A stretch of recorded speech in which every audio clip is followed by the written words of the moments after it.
Hello दोस्तों, मैं हूं श्रुति। आज मैं आपके लिए लेके आई हूं प्रिंसेस एजेंट का एपिसोड नंबर 12 इन हिंदी। उससे पहले आपसे रिक्वेस्ट है कि अगर आपने मेरे चैनल को सब्सक्राइब नहीं किया तो प्लीज़ मेरे चैनल को सब्सक्राइब कर लीजिए। वीडियो पसंद आए तो लाइक कीजिए। तो चलिए अब हम शुरू करते हैं। एपिसोड की शुरुआत में दिखाते हैं कुछ लड़के जिन शायलों की बहनों को छेड़ रहे होते हैं। उसमें शायद वो जब भागने लगती है तो एक लड़का उसके मुंह पर चक्कू मार देता है और उसके गाल से हल्का सा खून निकलने लगता है। तभी जिनशाइलो वहां पहुंच जाती है और उन्हें पीट कर भगा देती है। शाइबा अपने फेस खराब होने की वजह से रोने लगती है और ये के पास वापस जाने के लिए कहती है ताकि वो ये से दवाई लेकर अपने चेहरे को ठीक कर सके। जिनशाइलो सोचते हैं कि अगर बाहर जाते वक्त सैनिकों को पता चल गया कि हमारा बनाया हुआ लेटर झूठा है तो वो वैसे भी हमें मार देंगे, तो हमें महल वापस ही चले जाना चाहिए।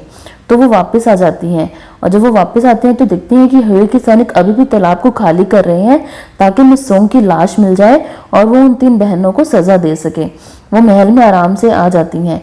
रास्ते में उन्हें एक मेड मिलती है जो उन्हें बताती है ये शाम को वापस आते हुए थोड़ा सा उदास लग रहे थे। जिनशाइलो अपनी बहनों को कमरे में आराम करने के लिए बोलती है और खुद ये कि कमरे के बाहर खड़ी हो जाती है और उसे बाहर खड़ा देखकर ये अपने कमरे की लाइट बंद कर लेता है।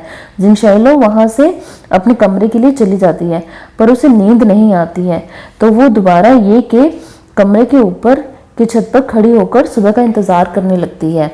ये अपने कमरे से बाहर आता है और जिनशाइलो को आवाज देता है। जिनशाइलो का ध्यान भटक जाता है और वो नीचे गिरने ही वाली होती है और ये उसे अपनी गोद में पकड़ लेता है और गिरने से बचा लेता है। वो उसे कमरे में उसके साथ चलने के लिए कहता है और कमरे में जाकर उससे पूछता है कि अब मुझे बताओ कि वहाँ ये सब क्या हुआ था। जिनशाइलो उसे कहती है कि मैं मेले में गुम हो गई थी और किसी ने मुझ पर हमला किया तो यानशुन ने मुझे बचा लिया था। फिर मेरा घोड़ा बेकाबू हो गया था और जिसकी वजह से मैं और यानशुन दोनों जंगल में चले गए थे और वहाँ फंस गए थे।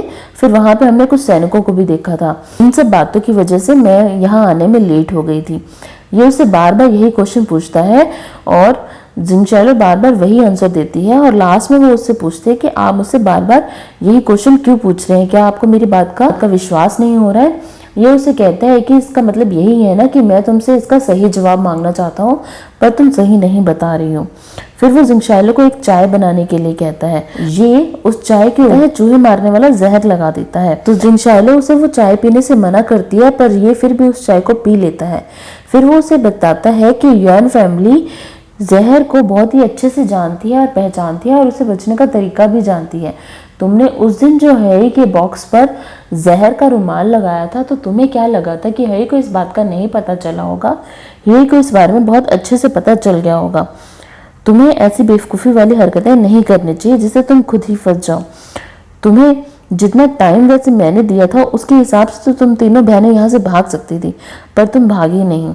जिनशाइलो कहती है कि मुझे नहीं पता आप किस बारे में बात कर रहे हैं। मैंने आपसे कहा तो कि मैं मेले में गुम हो गई थी, हम कहीं नहीं भाग रहे थे और मैं हैरी को इसलिए मारना चाहती थी क्योंकि उसने मेरे भाई को मारा था। ये पूछता है कि तुमने फिर मिस सोंग को क्यों मारा।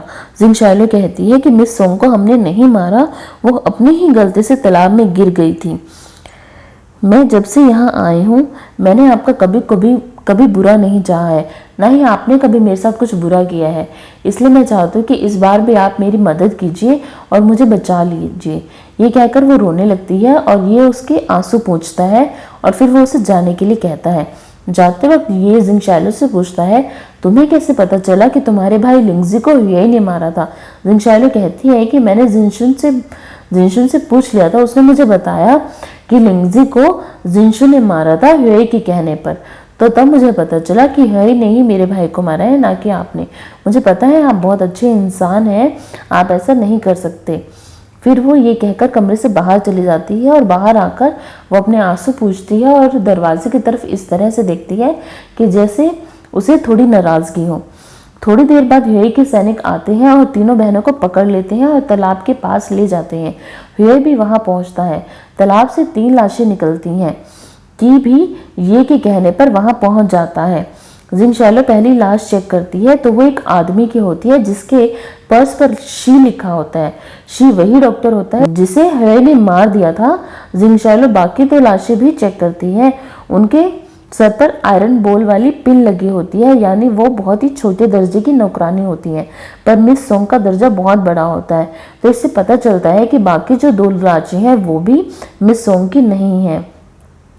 फिर एक मेड उसे बताती है कि ये जो दोनों मेड जो पानी में मिली हैं, इन दोनों ने सुसाइड कर लिया था, क्योंकि वो जिले पैवेलियन गई थी और वहां से आने के बाद वो बहुत ही परेशान थी और दोनों ने मिलकर सुसाइड कर लिया था।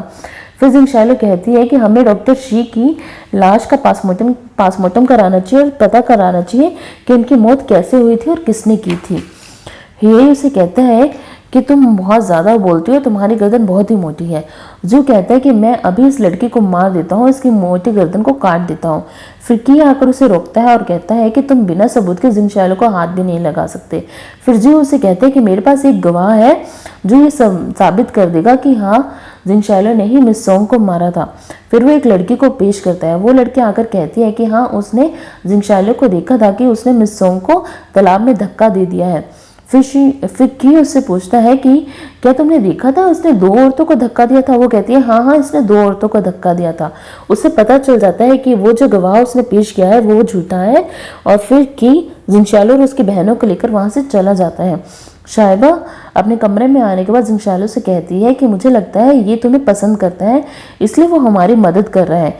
बातों ही बातों में शिकी जिंगशालो को बताती है कि जिंगशालो उसकी सगी बहन नहीं है। फिर जिंगशालो कहती है कि इससे कोई फर्क नहीं पड़ता है, हम तीनों फिर भी एक दूसरे के साथ रहेंगे। फिर वो उनकी माँ के दिए हुए वुलन बीड्स के पैकेट को खोलती है, जिसमें एक लेटर होता है, पर वो बहुत ही बारीकी से लिखा होता है कि उसे पढ़ पाना बहुत मुश्किल होता है। इधर शी ह्यूई को डांट लगाता है और कहता है तुम हर बार हार कर आ जाते हो, तुम्हें क्या मिला उस तालाब को खाली करवा के? आखिर मैं एक दासी पुत्र से क्या ही उम्मीद लगाऊं? भगवान ने मेरे कर्म में एक दासी पुत्र ही लिखा था। फिर वो ये कहकर वहां से चला जाता है और ह्यूई को शी की बातों पर बहुत ज्यादा गुस्सा आता है।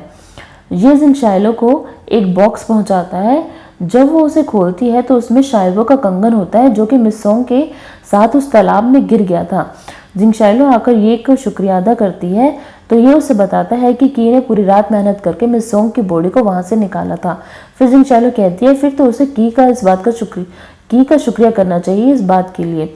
फिर ये उसे एक बॉक्स देते हुए कहता है इसमें तुम्हारे लिए एक गिफ्ट है। इसमें एक अंगूठी है जो कि बहुत ही नोकीली है और तलवार की तरह काम करती है।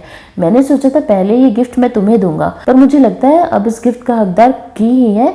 तुम एक काम करना, ये गिफ्ट तुम की को पहुंचा देना।